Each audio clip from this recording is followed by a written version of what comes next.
Dan ketiga, riwayat hidupnya, di mana Sudirman sekolahnya pun itu umur 17 tahun baru lulus SD.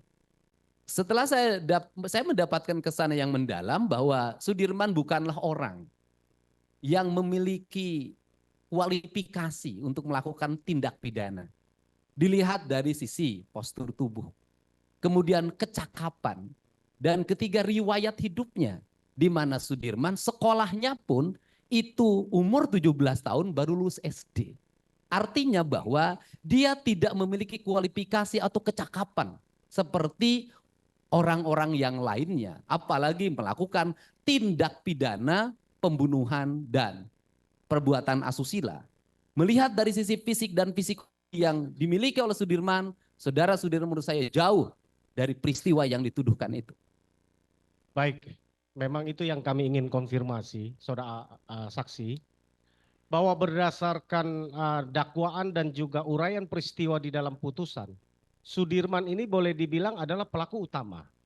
Karena pada tanggal 17 Agustus di dalam dakwaan dan uraian peristiwa di putusan, Sudirman ini mendapatkan SMS dari DPO yang bernama Dani. Yang Dani dalam hal ini fiktif dan sampai hari ini belum pernah dihadirkan dan tidak bisa dihadirkan. SMS-nya pun yang bukti tanggal 17 itu ini adalah selama PK kami persoalkan tidak pernah dihadirkan di dalam berkas persidangan. Bahwa dia karena dituduh dia terus yang ke Sakatatal, lalu dia yang memprovokasi. Saya sependapat dengan apa yang saksi sampaikan tadi, bahwa biasanya seorang saksi pelaku utama, apalagi ini dalam unsur pembunuhan berencana, tentu dia harus aktif mempengaruhi orang, apalagi ini 11 orang, ya kan, mempengaruhi kan. Selain yang sudah disebutkan ada Dani Sakatatal, dia sampaikan SMS-nya. Masih berikut dengan Sudirman berarti 3 orang. Masih ada 8 orang lainnya, ya, ada Peggy, ada Andi, kemudian ada yang lain ya, 6 terpidana lain yang kemarin mengajukan PK, ya. Bahwa total ada 11, ya. Rasanya memang tidak mungkin dia proaktif untuk mempengaruhi, ya. Kesan apa yang saudara saksi dapatkan ya terhadap selain bahwa dia secara fisik tidak memungkinkan, secara katakanlah IQ-nya tidak memungkinkan, apalagi yang saudara lihat dia tidak mungkin lakukan perencanaan itu? Orang yang memiliki kualifikasi pendidikan tidak bisa menyelesaikan bangku SD dalam waktu cepat.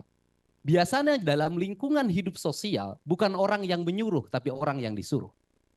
Karena dia orang yang disuruh, dia memiliki kualifikasi sebagai orang yang mau disuruh oleh siapapun dan mau melakukan apapun. Nah, dalam pergaulan seperti itu adalah orang yang seperti Sudirman, menurut saya tidak punya kualifikasi melakukan perintah, melakukan tindakan-tindakan yang di luar kemampuan akal dan pikirannya. Kenapa? Karena secara psikologi saya melihat walaupun orang bukan seorang fisiolog, Sudirman adalah orang yang memiliki kerentanan psikologi. Artinya dia sangat lemah. Dia mudah nangis, dia mudah sakit. Itu bisa dilihat dari riwayat kesehatannya. Ya, terima kasih kesaksian saudara saksi terhadap Sudirman ya. Kalau saudara saksi Melihat bisa dilihat secara fisik. Sudirman itu orang yang tidak memiliki ketahanan fisik dan mental untuk menghadapi tekanan psikologi yang dia alami dan menghadapi tekanan fisik yang dialami. Ketahanan fisik dan mentalnya ambruk dan jatuh. Dan bisa dilihat, di saat yang lain masih bugar, hari ini Sudirman jauh lebih rapuh. Artinya kondisi Sudirman sesungguhnya jauh lebih berat dibanding dengan terpidana yang lain. Dari mana saudara saksi melihat itu? Dari kondisi fisiknya, dari cara berbicaranya, dari sikapnya. Karena dia memiliki kemampuan di bawah kemampuan yang lain. Dan tidak mungkin orang yang memiliki kemampuan yang sangat rendah menjadi otak pelaku. Ya.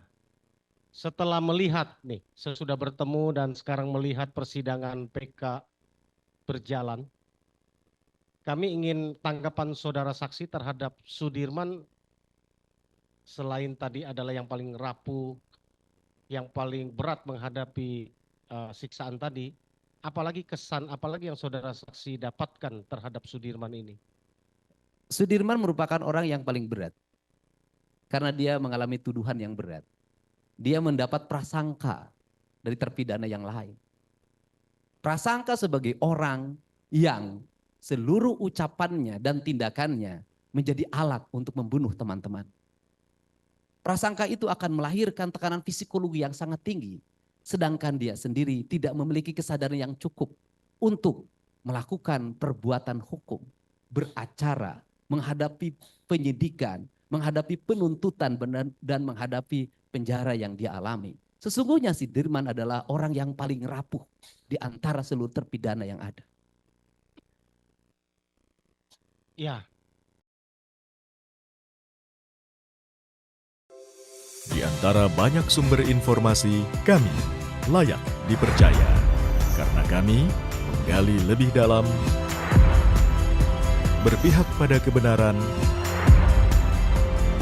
berpegang pada data dan fakta, agar layak Anda jadikan referensi. Kompas TV, independen, terpercaya.